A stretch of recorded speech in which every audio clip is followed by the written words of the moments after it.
My name is Kelly Wright, and at 32, I thought I understood the unbreakable bond between twins. Growing up, Emma and I were inseparable, two halves of the same whole, finishing each other's sentences and sharing secrets that no one else could understand. We had our own language, our own rituals, and what I believed was an unshakable loyalty that would last forever. The Wright family had always been tight-knit, at least on the surface. Our parents, George and Catherine Wright, raised us in a modest two-story house on Maple Street, where Sunday dinners were sacred and family came first.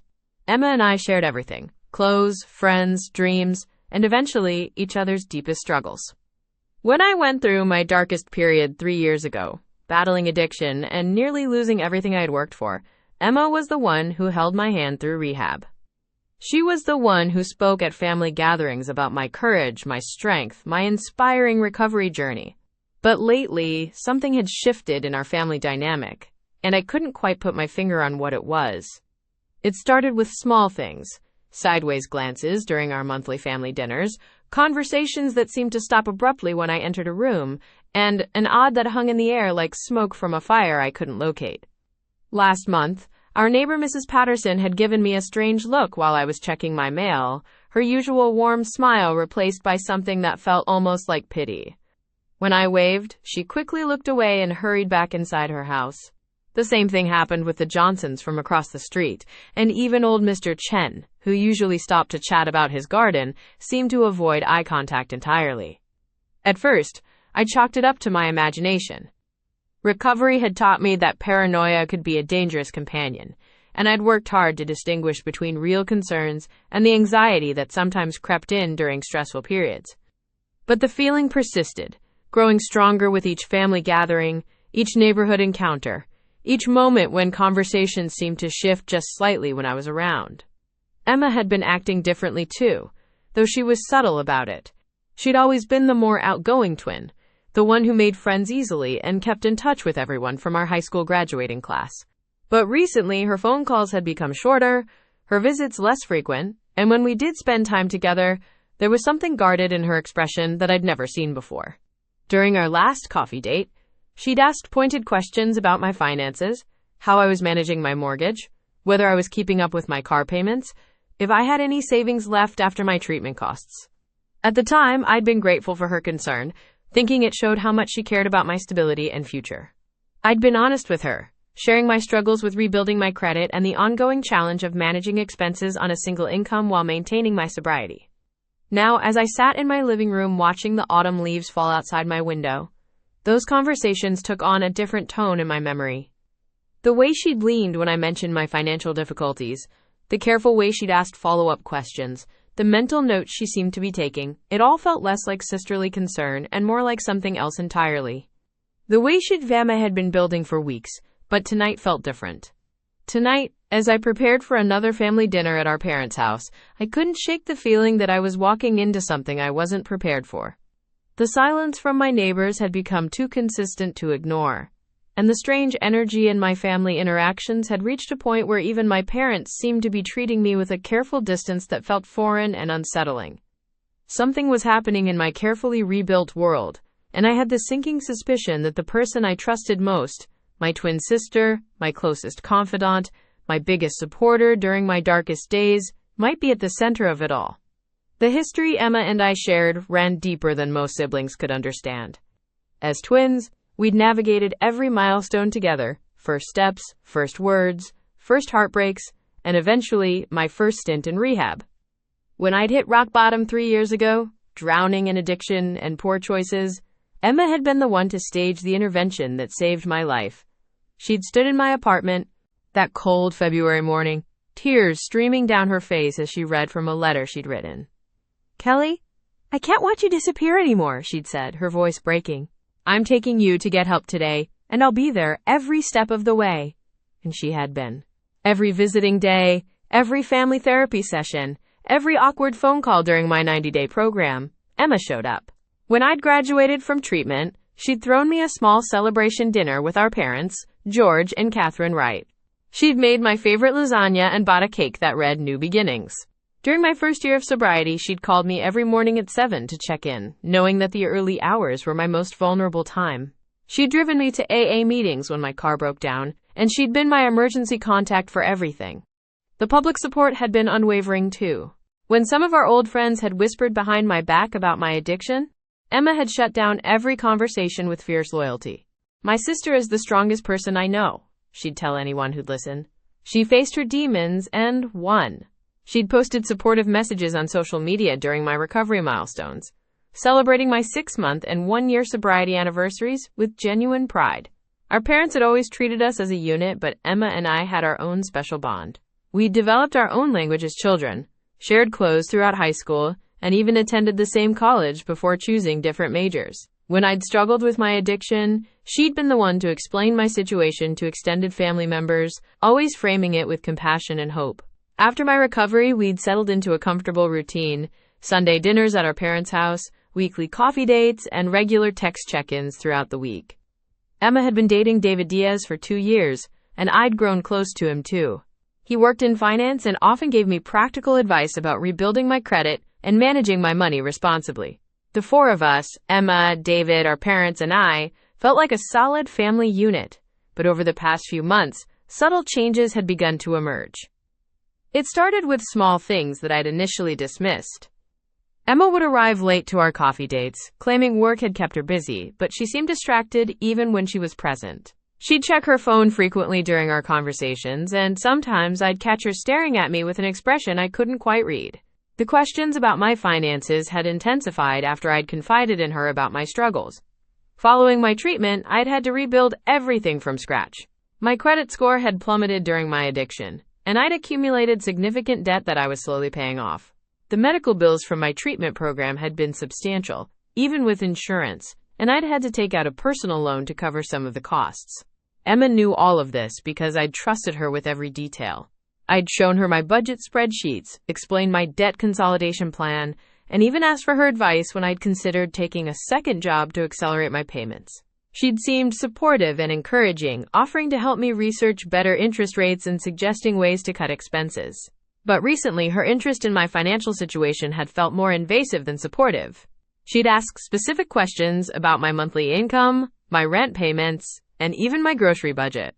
When I'd mentioned that I was behind on my car payment 1 month, she'd press for details about how much I owed and what the consequences might be.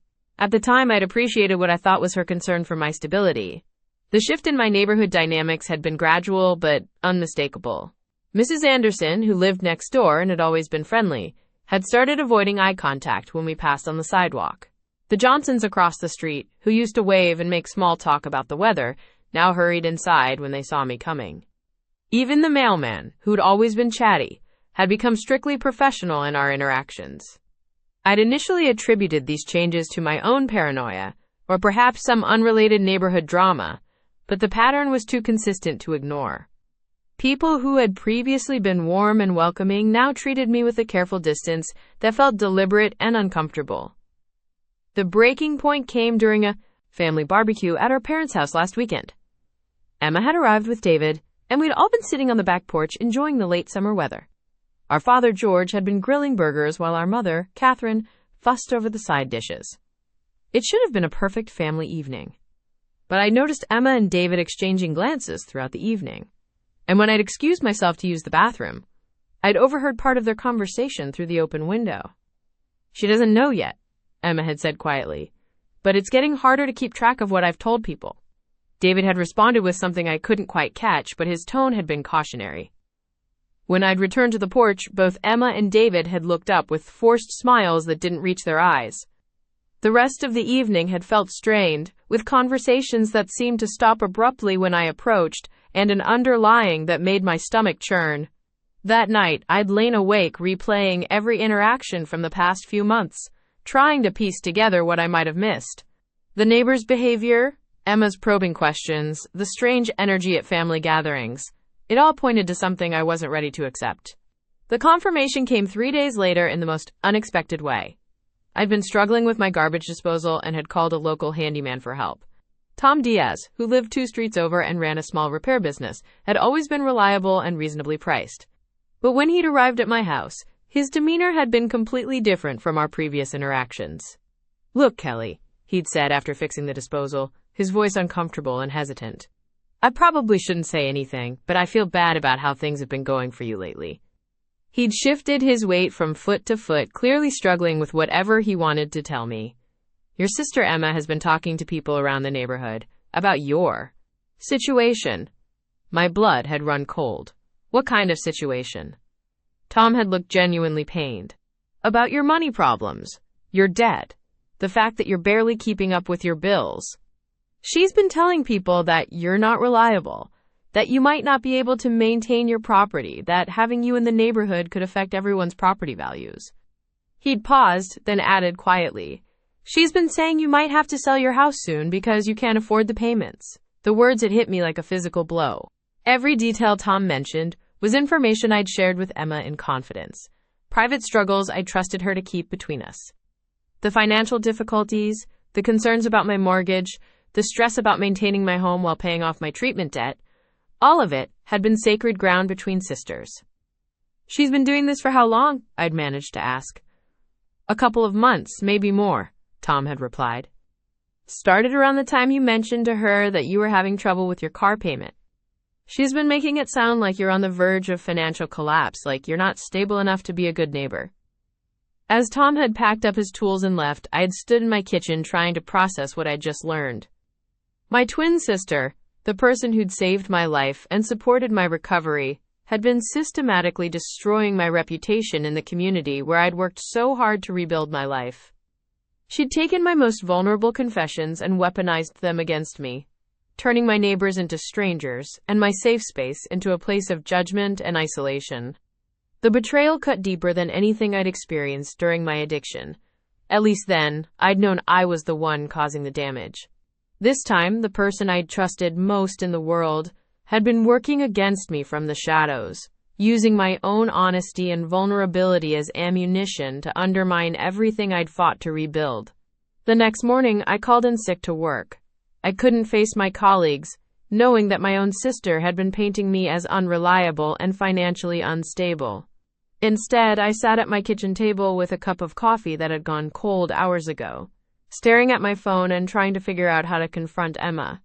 By noon, I decided on a direct approach. I drove to her house the same route we'd taken countless times as children, past the park where we'd learned to ride bikes and the corner store where we'd bought penny candy with our allowance. The familiarity of it all made the betrayal sting even more. Emma answered the door in her yoga clothes, looking surprised but pleased to see me. Kelly, what a nice surprise. I was just about to make lunch. Want to join me? Her casual warmth felt like a slap. We need to talk, I said, stepping inside without waiting for an invitation. Something in my tone must have alerted her because her smile faltered slightly. Is everything okay? You look upset. Tom Martinez came by yesterday, I said, watching her face carefully. He had some interesting things to tell me about conversations you've been having with the neighbors. The color drained from Emma's face, but she recovered quickly. I don't know what you mean. About my financial situation, about my debt, about how I'm supposedly not reliable enough to be a good neighbor. My voice was steady, but my hands were shaking. Ring any bells? Emma sat down heavily on her couch, and for a moment, I saw a flash of the guilt she was trying to hide. Then her expression hardened. People were asking questions, Kelly. After you moved into that neighborhood, they wanted to know about your background. I was trying to protect you. Protect me? The words came out louder than I'd intended. By telling them about my private financial struggles? By making them think I'm about to lose my house? You are struggling, Emma shot back, her composure finally cracking. You call me crying about bills, about how hard it is to make ends meet while paying off your treatment debt. I've been covering for you for months, making excuses when you can't afford to join family dinners or contribute to Mom's birthday gift. I'm tired of pretending everything is fine when it's not. Her words hit like physical blows. So you decided to share my private business with strangers instead of talking to me about it. They're not strangers, they're your neighbors.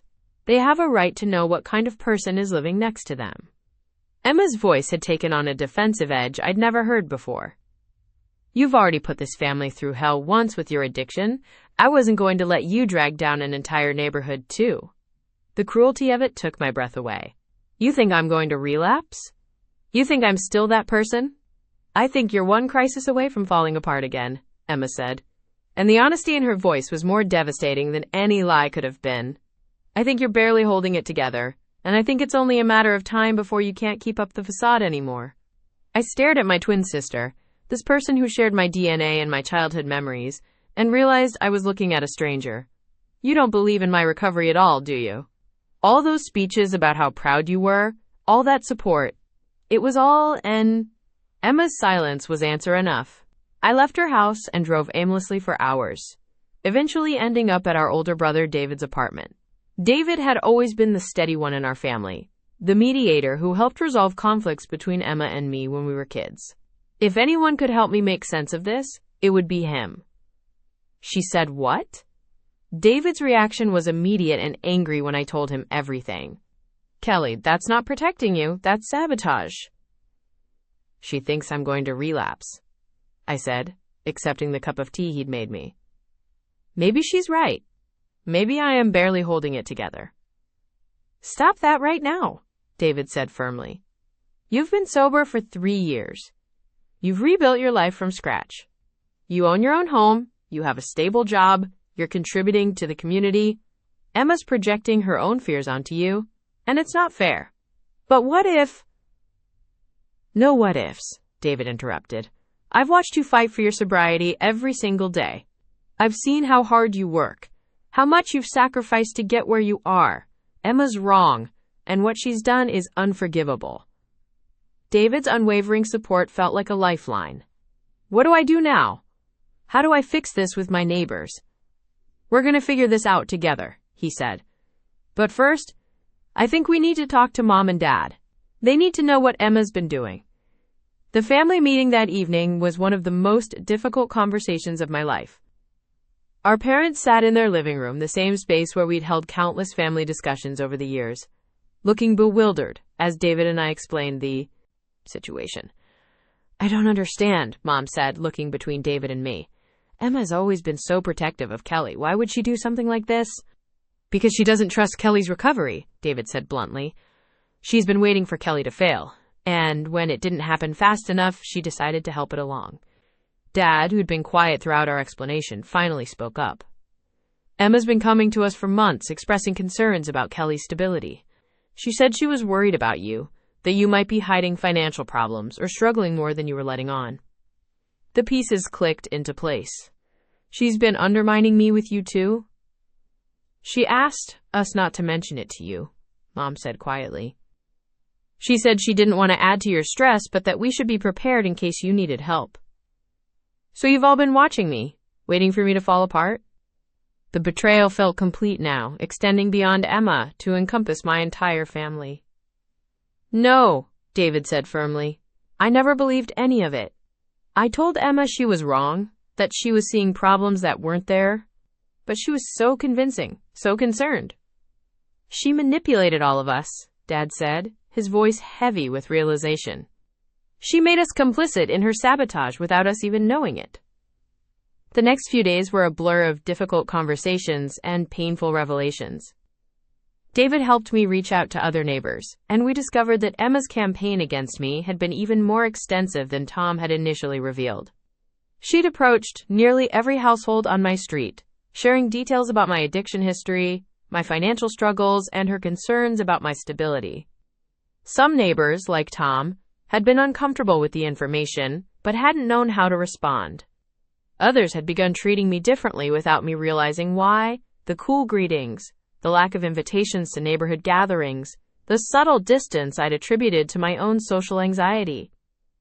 "I feel like such a fool," I told David as we sat in my living room, going through a list of neighbors we still needed to contact. "I thought I was being paranoid, that I was imagining the way people were treating me." "You weren't paranoid," David assured me. "Emma was systematically destroying your reputation. That's not something you could have predicted or prevented." The confrontation with Emma came 3 days later, this time with David present as a witness. She arrived at my house looking defiant, clearly having been told by her parents that her actions had been exposed. I don't regret trying to protect people from making a mistake, she said before either David or I could speak. You're not as stable as you pretend to be, Kelly. I've seen the cracks. What cracks? David demanded. Give us specific examples. Emma faltered for a moment, then rallied. She calls me crying about money. She's anxious all the time. She isolates herself from the family when things get tough. Those are normal responses to stress, I said. They're not signs that I'm going to relapse. You don't know that, Emma shot back. None of us know that, and I wasn't going to wait around to find out. So you decided to destroy her reputation preemptively? David's voice was cold with anger. You took her private struggles and turned them into weapons against her. I was trying to protect everyone, Emma insisted, but her voice lacked conviction now.